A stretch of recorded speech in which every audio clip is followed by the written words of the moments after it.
Still eyeing the Apple Pencil Gen 1 in 2025. It's super affordable, but is it actually worth your money today? In the next 5 minutes, we'll break down why this classic stylus might or might not be a smart buy for you. Let's find out. What's up? Welcome back to GadInsider. Today we're tackling a big question. Is the Apple Pencil Gen 1 still a good deal in 2025? With newer models like the Pencil Pro and USB-C out there, this first gen stylus is dirt cheap. But does it hold up? We'll cover compatibility, features, limitations, and who it's best for. Stick around. First, let's talk compatibility. The Apple Pencil Gen 1 works with older iPads like the iPad 6th to 9th gen, iPad Air 3, and iPad Pro models from 2015 to 2017. If you got a newer iPad like the M3 Air or iPad Mini 7, you're out of luck. It only supports the Pencil 2 or Pro. Check your iPad model before buying. Good news, if your iPad's compatible, pairing is a breeze via Lightning connector, and it's still buttery smooth for drawing and note-taking. Next, what makes it great? The Apple Pencil Gen 1 has a low-latency, precise tip that feels like a real pen,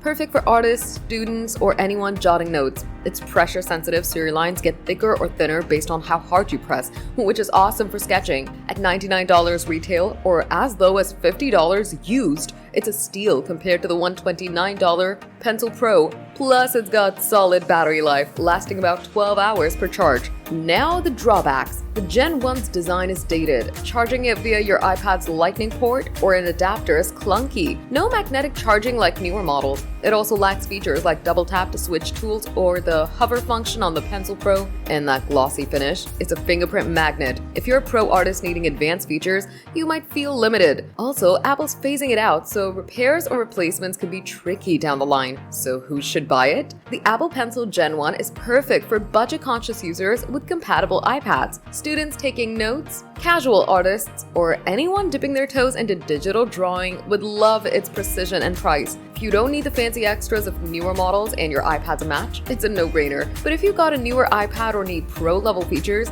save up for the Pencil 2 or Pro. Let's talk value. In 2025, you can snag a used or refurbished Gen 1 for $50 to $70, way cheaper than the $99 USB-C pencil, which lacks pressure sensitivity. Third-party styluses like the Logitech Crayon are options, but they often feel less precise. If you're on a tight budget and want Apple's quality, the Gen 1's hard to beat. Just watch out for fakes when buying secondhand. Alright, verdict time. The Apple Pencil Gen 1 is still a smart buy in 2025 if you've got a compatible iPad and don't need the latest bells and whistles. It's affordable, precise, and gets the job done for most users. But if you're on a newer iPad or chasing pro features, look at the newer models.